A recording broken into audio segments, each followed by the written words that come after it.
sitting alone in the dark in my church sanctuary right now, and wanted to make this quick video. I've got a video going live tomorrow on the channel responding to Brandon Lake's comments about gearing worship towards Bubba. I'm not really aiming for the algorithm, obviously. I want to make videos that I want to make. This is old news. It's been talked about to death, but I wanted to give my 2 cents on it because I think it's an important topic. I think it's something important to address and to talk about. I don't think his comments were as bad as a lot of people made it out to be. It's actually a little bit more balanced than people think that it is, and not too far off from what I think is the right way to view how we should gear our worship services and who we're aiming for in our worship services. But it made me think of this, and this is why I'm making this video.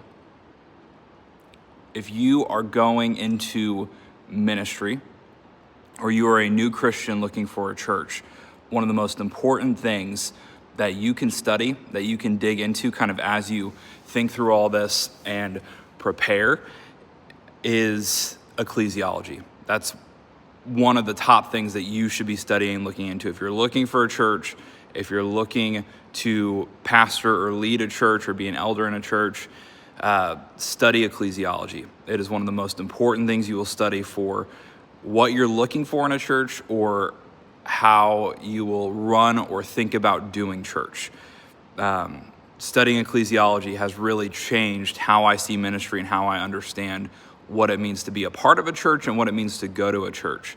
And specifically kind of in 2 ways as related to the video that's releasing tomorrow, with really 2 questions is that a good ecclesiology will help you answer is who is church for and what is the mission of the church?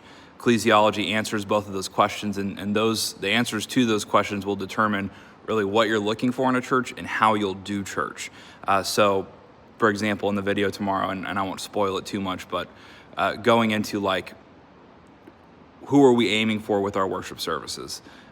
Is the church for equipping the saints, or is it for trying to lure in unbelievers? And what is the Great Commission? How do we actually carry out the Great Commission? You know, whenever I was a pastor in Missouri, there's this church that had a sign off of a highway near the church that I served in that advertised for their church and said, "Come and see," was the tagline on the sign. That, in a lot of ways, inverts the Great Commission. It takes the Great Commission that is go and tell and makes it instead a come and hear, come and see. And so these questions are super important for us to be able to answer.